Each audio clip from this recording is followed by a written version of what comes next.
Camille Rhodes didn't expect justice to bleed out under the fluorescent lights of a gas station. She was tired, bone-deep tired from a 12-hour shift at Fairview Memorial's ICU. Her scrubs still smelled like antiseptic. Her son Jalen dozed in the back seat of her beat-up Civic, clutching his math textbook like a lifeline. They just needed gas, maybe a snack, maybe 10 minutes to breathe. But in a town like Millstone, being a black woman behind the wheel at midnight was enough to make her a target. The cruiser rolled in silent, its headlights slicing through the dark like interrogation beams. Two deputies stepped out, one with a grin too casual for someone with a hand resting on his gun, the other circling her car like it was prey. Their uniforms carried more than authority, they carried assumptions. "Matches the description of a stolen vehicle," one of them said. Camille's heart thudded. It was a lie. She had the papers, the license, everything, but her skin told them another story. Within minutes, she was pulled from her car, her arm twisted behind her back, face pressed against cold metal. Jalen screamed. They told him to shut up. They smashed his phone when he tried to film. She was arrested for a crime she didn't commit, charged with possession of drugs she'd never seen. And when she asked what was happening, one officer leaned in close and whispered, "You people never learn." In that moment, Camille understood something that would change her life forever. They weren't after truth, they were after control. So as she sat in a jail cell, bruised and reeling, she dialed the one number she swore never to call unless her life depended on it. It did. And her brother, Major Andre Rhodes, was already on his way. The holding cell reeked of bleach, urine, and fear. Camille sat on a metal bench bolted to the wall, her hands cuffed in front of her, fingers trembling but clenched. Her lip was split, her wrist throbbed, but none of it compared to the ache clawing through her chest. Jalen, her baby, left alone at that gas station, terrified, vulnerable. And now the officers, the same ones who'd mocked her cries, talked casually outside the bars like this was routine. Because for them, it was. She had one phone call. That's all they gave her. Not a lawyer. Not her neighbor, Mrs. Bennett. Not the hospital's legal team. No. They gave her a greasy receiver attached to a scratched-up payphone mounted on a cinder block wall. "Make it count," the booking officer said with a smirk. Camille stared at the keypad, her heart pounding against her ribs. She had memorized this number years ago. Her brother had made her. He'd even slipped it into Jalen's emergency folder just in case. "Only use it," he'd said, "if your life truly depends on it." It did. Her thumb hovered, then pressed the digits with practiced precision. One ring, 2, 3. "Rhodes," came the low, calm voice on the other end. Camille's throat tightened. "Andre, it's me." A pause, a shift in breath, then steel. "Where are you?" She forced the words out, shaky but clear. "Millstone PD. They arrested me. They planted evidence. They took Jalen. I don't know where he is." "Who's involved?" "Sheriff Barrett Crowley, Deputies Hayes and Rourke." "I'm on it." And that was all. No panic, no hesitation, just a promise wrapped in military precision. The line went dead, and Camille stood there in silence, her hand still gripping the phone like it could anchor her through the nightmare. She turned to the guard. "That was my brother." The guard shrugged. "Hope he's got a good lawyer." Camille didn't respond. Andre wasn't a lawyer. He was something far more dangerous. At that very moment, 3,000 miles away, Major Andre Rhodes, Delta Force commander, covert ops specialist, and national security nightmare to America's enemies, was stepping into a private jet on an unmarked airfield. Someone had dared to touch his family. And for that, the town of Millstone was about to learn what happened when justice was denied to the wrong woman, and the wrong brother came knocking. The clang of the cell door echoed like a gunshot as Camille was shoved back inside. Her knees buckled from the force, but she caught herself before falling. Around her, a group of women, mostly black and Latina, barely glanced up. Some sat in silence, others whispered in corners. All of them wore the same defeated expression, not surprised, just tired. Tired of the game, tired of losing. Camille found a spot on the cold bench, trying to quiet the storm inside her. Her arms still ached from the cuffs, and the taser's aftershock left her ribs sore. But worse than the pain was the growing dread. Where was Jalen? Was he safe? Had Mrs. Bennett found him? "First time?" a voice asked from her left. Camille turned to see a woman in her early 40s, her face marked with a fading bruise and eyes that had seen too much.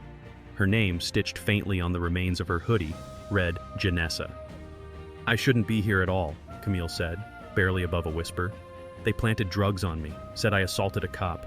None of it's true. Janessa nodded grimly. It never is. That's how Sheriff Crowley runs this place. You fit the profile, you're guilty before they even pull you over. It's been that way for years. Camille's heart twisted. Why doesn't anyone stop it? They've tried. Lawyers vanish, complaints disappear, judges owe Crowley favors. The system here isn't broken, it was built this way. Camille swallowed hard, her hands trembling in her lap. They took my son. Janessa's eyes softened. Then you hold on, honey, for him. That's how I got through my first week in here thinking about my girl. A guard passed the cell, glaring in. Camille looked away, but Janessa didn't flinch. Whatever you do, Janessa whispered, don't sign anything. Don't agree to a plea. They want quick convictions to feed the machine. Camille nodded, jaw clenched. She had walked into this station as a nurse, a mother, a citizen. But the moment the cuffs clicked shut, the system had already decided who she was. Another number, another name to disappear into the files. But what they didn't know was that someone on the outside had already begun peeling back the layers. And Camille, though bruised, caged, and scared, wasn't broken. Not yet. Because she knew Andre. And Andre wasn't coming to negotiate. He was coming to dismantle. The private jet cut through the night like a scalpel, silent, swift, and surgical. Andre Rhodes sat in the rear cabin, eyes locked on a tablet displaying a topographic map of Millstone. The town looked harmless from 30,000 feet. Quaint, tidy, peaceful, but he knew better.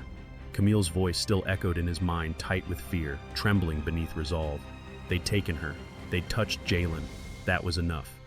ETA, 41 minutes, the pilot called back. Andre didn't respond. His mind was already moving 5 steps ahead. Across from him sat Lena Cho, former NSA analyst, now cyber operations lead for his off-the-books unit. She'd gotten his message the moment he landed at Fort Braddock. They've scrubbed her booking, Lena said, swiping through digital files on a second device. No arrest record, no chain of evidence logged. It's like she vanished. Andre's jaw tightened. And the officers? Deputy Brent Hayes and Officer Seth Rourke. Hayes has 2 excessive force complaints, both buried. Rourke? He's dirtier than a third-world border guard. And Sheriff Barrett Crowley, she exhaled. This guy's built a fortress. Deep political ties. State Senator Whitmore, Judge Garrison.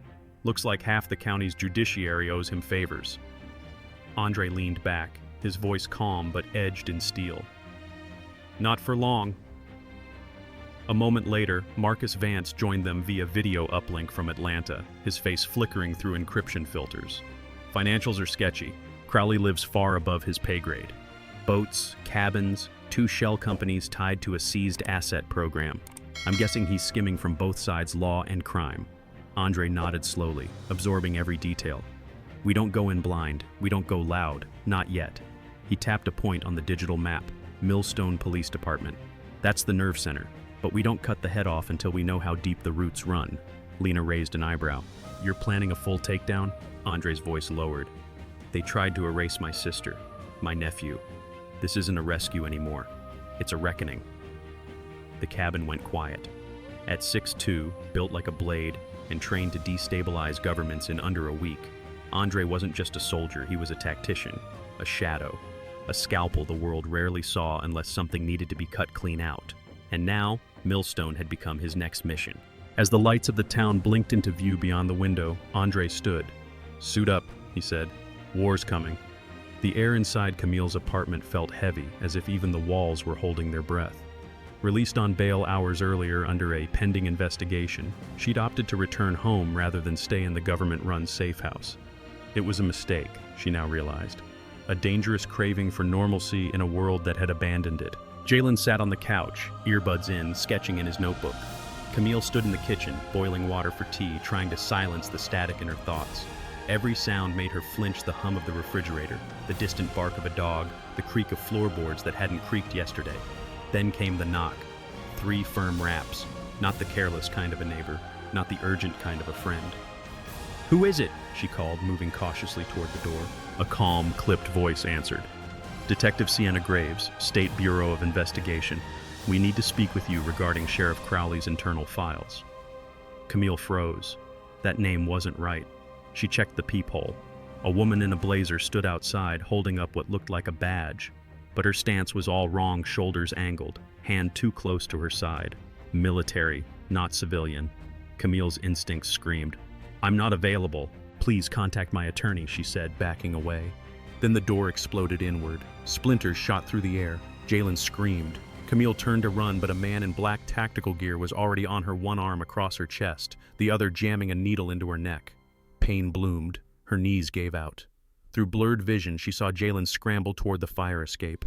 A second figure caught him mid-climb, dragging him back with brutal force. "No!" she gasped, reaching out, but her limbs felt underwater. The woman in the blazer leaned down beside her as darkness closed in. "Nothing personal," she whispered. "Just business." Camille's final thought before unconsciousness took her was not of fear, but of fury. They hadn't just come after her, they'd taken her son. The warehouse loomed at the edge of Millstone's industrial zone, an abandoned packaging facility, forgotten by most, perfect for the kind of work that didn't belong in the light. Inside, under the sickly hum of a single overhead bulb, Camille slowly regained consciousness.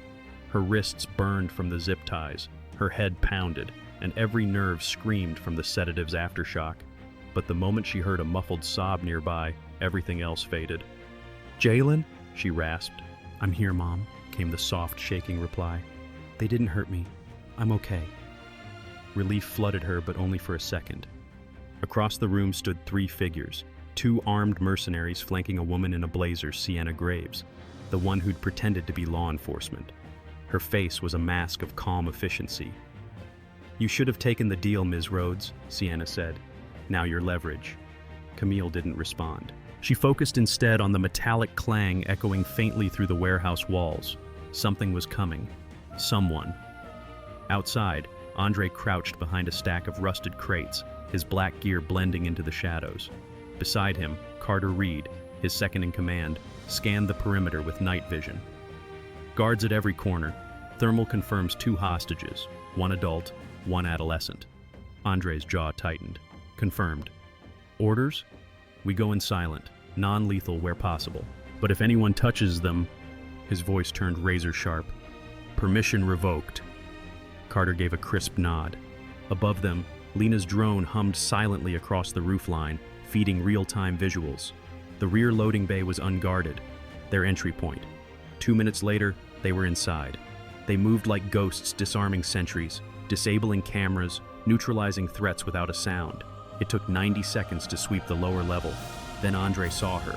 Camille tied to a chair, bruised but alive, and Jalen eyes wide but unbroken, just like his mother. He raised 2 fingers, signaling Carter, "Go." Flashbangs detonated on the upper-level decoys. Andre moved in. Sienna spun, gun half raised too slow.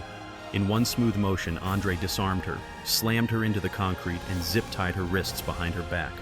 Camille blinked, dazed. "Andre? I told you I'd come."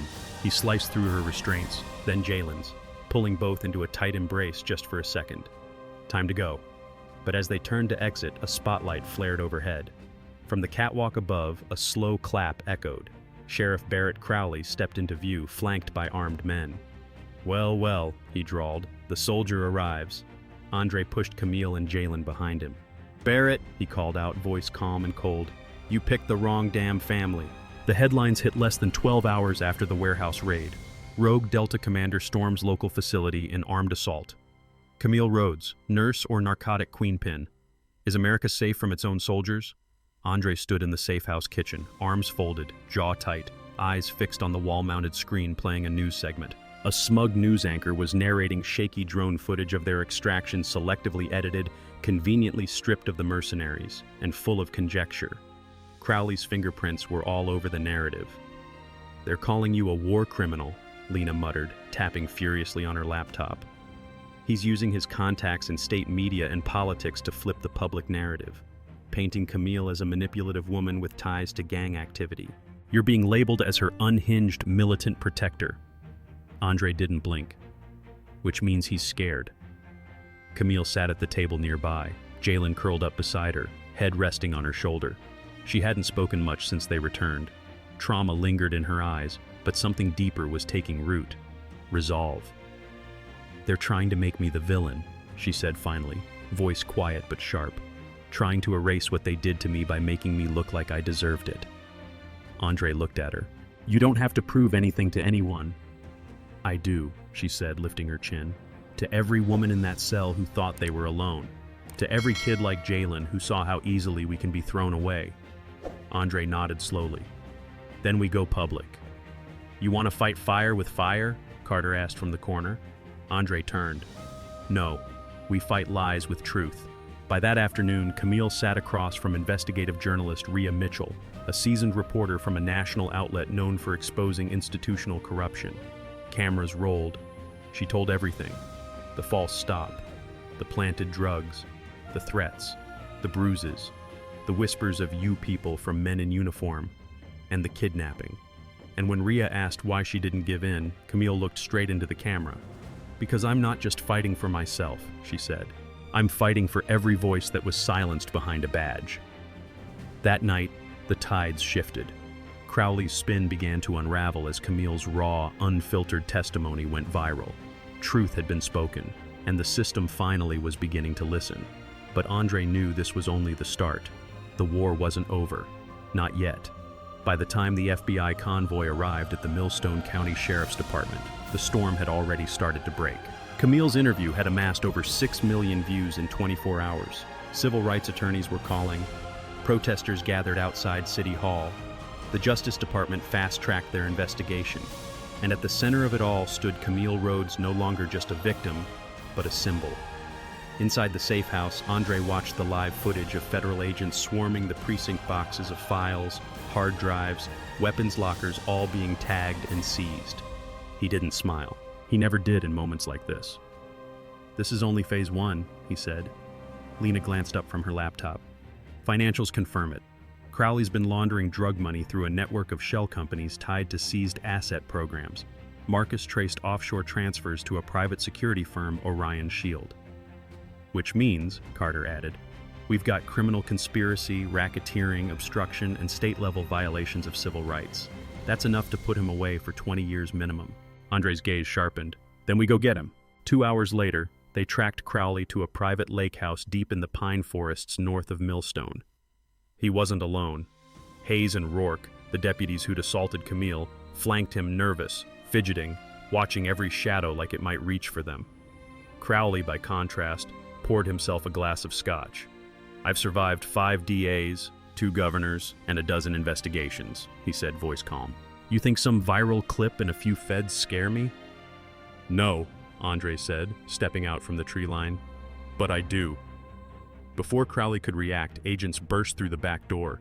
Within seconds, Hayes and Rourke were cuffed. Crowley reached for his weapon, but Andre was faster, stepping in and grabbing the gun before it cleared leather.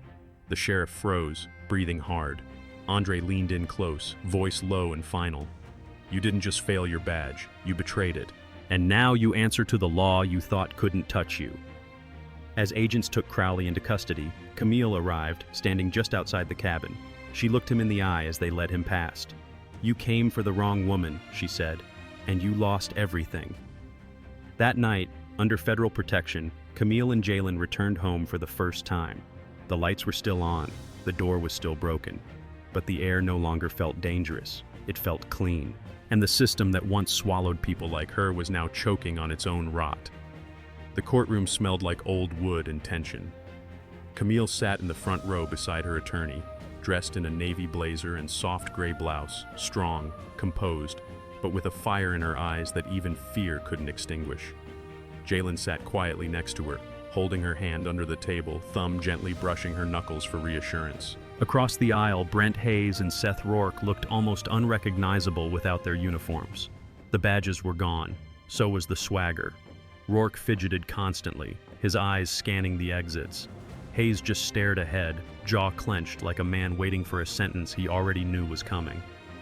"All rise," the bailiff announced. Judge Elaine Whitmore entered, known for her iron gavel and intolerance for theatrics. Camille had done her research. If there was any courtroom where truth had a fighting chance, it was this one. Opening statements began. The prosecutor, Assistant U.S. Attorney Jordan McKay, wasted no time. He laid out a timeline: illegal traffic stops, planted evidence, fabricated reports, and violent misconduct that spanned years, all with Camille's arrest as the case's keystone. The defense, in contrast, painted Hayes and Rourke as overwhelmed officers following flawed leadership. Sheriff Crowley, now awaiting trial on federal charges, was their scapegoat. Hayes and Rourke? Just soldiers taking orders. Camille's fists clenched beneath the table. On the fourth day, she was called to the stand. She walked to the witness box slowly but deliberately. The courtroom fell into a hush. "What happened to you wasn't just illegal," McKay said gently, beginning his questioning. "It was personal. Do you feel safe now, Ms. Rhodes?" Camille looked toward Hayes and Rourke. Then at the jury, then back to McKay.